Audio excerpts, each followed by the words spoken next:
दोस्तों आज की डेट में सभी लोग चाहते हैं कि उनका और उनके परिवार का आयुष्मान कार्ड बन जाए, क्योंकि सरकार एक साल में 5 लाख रुपए तक का मुफ्त उपचार किसी भी सरकारी या फिर सूचीबद्ध प्राइवेट अस्पतालों में उनको देती है। बात करेंगे आयुष्मान कार्ड को लेकर, क्योंकि आयुष्मान कार्ड जब आप बनवाने जाते हैं तो आप लोगों को सीएससी सेंटर या फिर आयुष्मान मित्र की ओर से कह दिया जाता है कि आप लोग आयुष्मान की श्रेणी में पात्र नहीं है, या फिर आप लोगों का आयुष्मान के पोर्टल पर नाम नहीं आ रहा, या फिर आप लोग गरीबी रेखा या गरीबी की श्रेणी में नहीं आते। आखिर ऑफिशियली क्या जानकारी है कि आयुष्मान कार्ड किन किन लोगों का बनेगा, किन लोगों का नहीं बनेगा? अगर आप लोगों का सूची में नाम नहीं है तो सूची में नाम कैसे आएगा? इन सभी बातों पे वीडियो में चर्चा करेंगे, तो वीडियो को अंत तक जरूर देखें। साथ ही वीडियो को लाइक कर दें और ऐसी हेल्पफुल वीडियो के अपडेट्स पाने के लिए चैनल को सब्सक्राइब कर लें। तो दोस्तों, आयुष्मान कार्ड बनवाने के लिए या फिर आयुष्मान पोर्टल पे आपका नाम आ जाए, उसके लिए आपको किसी 6 कैटेगरी में से एक कैटेगरी में होना आवश्यक है। कौन सी 6 कैटेगरी है मैं आपको एक एक करके बताने वाला हूं।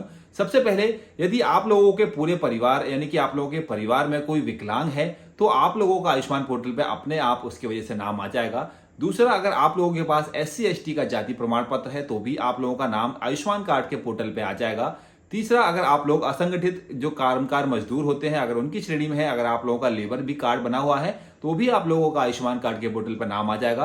अगर आप लोग बीपीएल की श्रेणी में आते हैं तो आप लोगों का पोर्टल पर नाम आ जाएगा। अगर आप लोग किसी ग्रामीण क्षेत्र से बिलोंग करते हैं, किसी गांव में रहते हैं, तो भी आप लोगों का नाम आयुष्मान कार्ड की श्रेणी में आ जाएगा। या फिर आप लोग दिन दिहाड़ी मजदूरी करते हैं या फिर आदिवासी क्षेत्र से बिलोंग करते हैं तो भी आप लोगों का नाम आयुष्मान की श्रेणी में आ जाएगा। अब ये जो मैंने आपको सारी श्रेणी बताई है, इन श्रेणी का जो डाटा है वो राज्य सरकार केंद्र सरकार को भेजती है, जिसके तहत आप लोगों की जो आयुष्मान पोर्टल की जो सूचियां हैं, आयुष्मान कार्ड की जो लिस्ट होती है वो समय समय पर जारी होती है। अभी हाल ही में कुछ दिन पहले लिस्ट जारी हुई थी। अगर आप लोगों ने अपना नाम चेक नहीं किया तो दोबारा से चेक कर लीजिए, पोर्टल अपडेट हो चुका है। अपडेट होने के लिए मैं आपको बता चुका हूँ, आयुष्मान मित्र पे जाइए, मोबाइल नंबर से लॉगिन कीजिए और आसानी से आप लोग अपनी डिटेल्स भर के अपनी स्टेटस को चेक कर पाएंगे। अब हम बात कर लेते हैं कि आयुष्मान कार्ड की इन सूचियों में अगर आप लोगों का नाम नहीं है तो कैसे आप लोगों का नाम आएगा। यहाँ पर मैं आपको बता दूं कि आयुष्मान कार्ड की सूची में अगर आप लोगों का नाम नहीं है तो आप लोगों को इन 5 या 6 सूची में से किसी एक सूची के अंतर्गत अगर आप लोग पात्र होते हैं तो ही आप लोग आयुष्मान कार्ड को बनवा सकते हैं। अब हम बात कर लेते हैं, अगर आपका इन 6 में से किसी सूची में नाम नहीं है तो आप लोगों का आयुष्मान कार्ड बनेगा या फिर नहीं।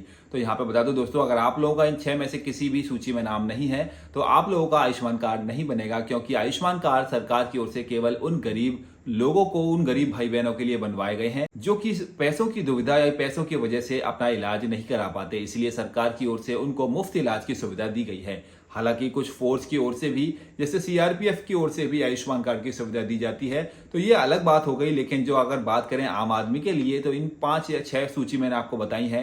पहला, गरीबी रेखा का कार्ड होना चाहिए। दूसरा, अगर आप लोग आदिवासी हैं। तीसरा, अगर आप लोग दैनिक मजदूर हैं। चौथा, अगर आप लोग गाँव में निवास करते हैं। पांचवा, यदि आपके घर में कोई विकलांग है। और छठवां, अगर आप लोगों के पास एससी एसटी का जाति प्रमाण पत्र है तो ही आप लोग आयुष्मान कार्ड के लिए पात्र होंगे। तो दोस्तों, उम्मीद करता हूं आपको खबर अच्छी लगी होगी। वीडियो को लाइक कर दें, चैनल को सब्सक्राइब कर दें। अगर आपको आयुष्मान कार्ड से लेकर कोई भी सवाल है तो आप हमें बेझिझक कमेंट कर सकते हैं।